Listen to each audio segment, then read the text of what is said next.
Hey guys, welcome back to another video, and today we're going to be doing over the wire level bandit level 24 to 25.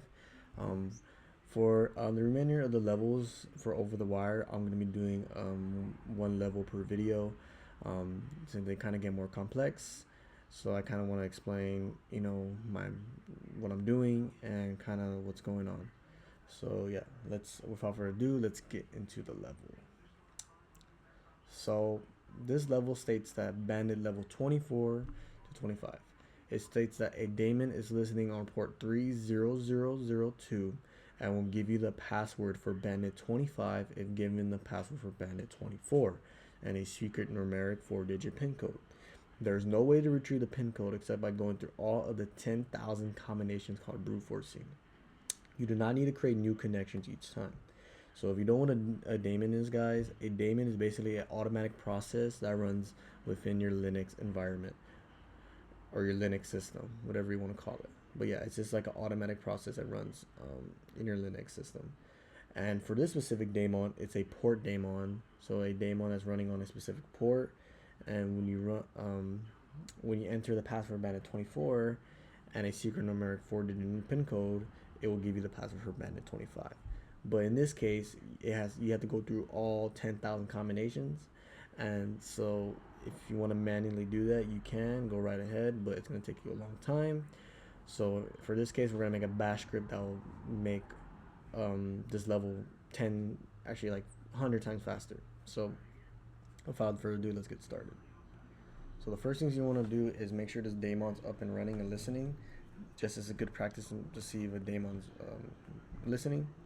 So to do that, for specifically a port daemon as well, we're going to do SS. It used to be netstat, but it's kind of old and outdated and slow. So now the new command for it is SS. So we're going to do SS/TULNP. So these each have a meaning. So when you're scanning this daemon or checking this daemon, you're going to be, for the specific port daemon, you're going to check.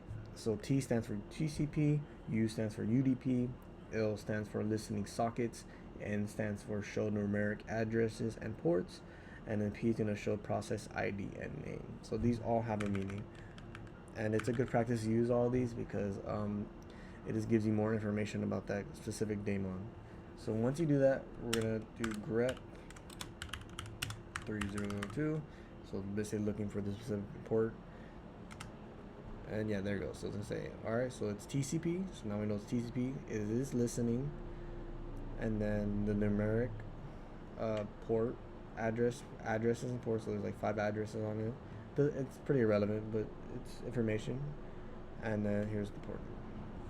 So now we know it's actively listening. So that's all we need to know. I kind of want to show you what it looks like when you connect to it. So localhost 02. So when you connect to it through netcat, you're going to see I am the pin code checker for user bandit 25. Please enter the password for user bandit 24 and the secret pin code on a single line separated by a space. So when you do that, you could put the bandit level 24 password, paste, and then we'll do space 8974, and you're going to see wrong pin code. Try again. So you could do that 10,000 times or randomly try. Maybe you get lucky and get it, but in this case we're not going to do that. We're going to just automatically run it through a bash script. So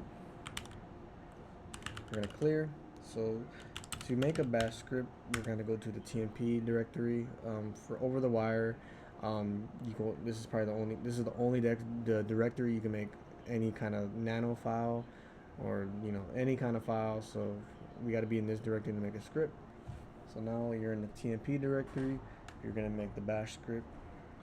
So we're going to do nano group.sh. So now once we're in the nano file, we're going to do shebang/bin/bash, and then we're going to do for I in 0.9999.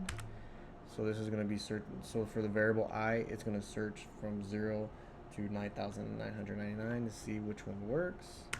We're going to do echo. And I ran this script earlier, and if you do not put a space after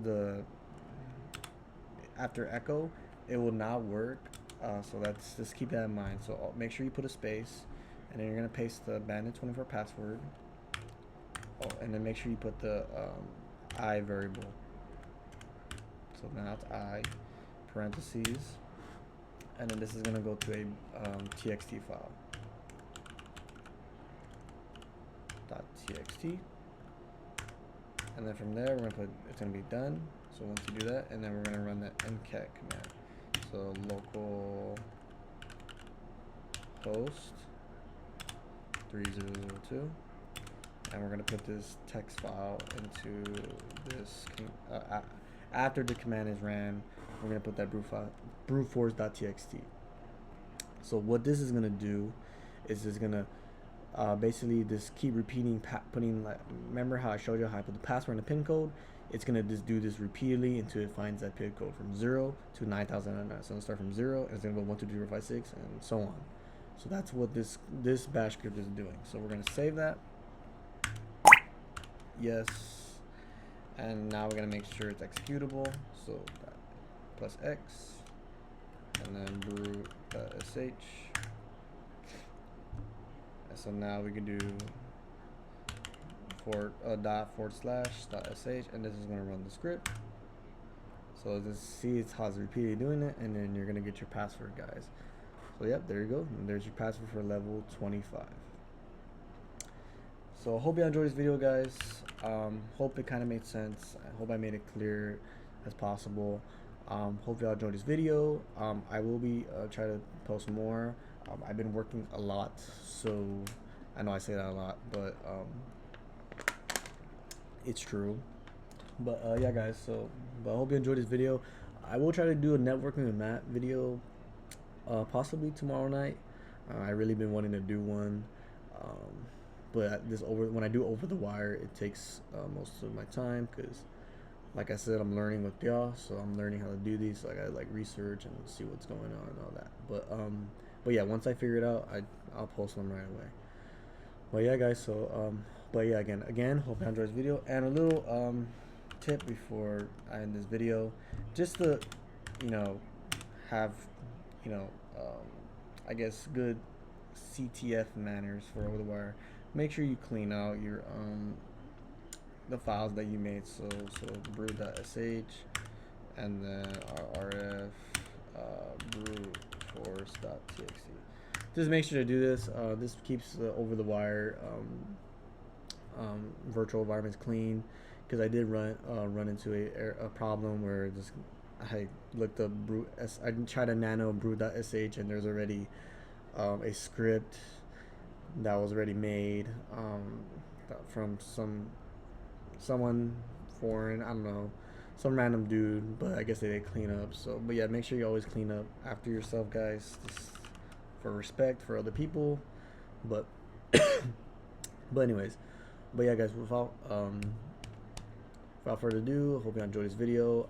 I will be trying to making a networking on that video tomorrow, if not this weekend. So, but yeah, guys, well, actually tomorrow is the weekend, so jokes on me. But yeah, guys, again, hope you enjoyed this episode, and till next time.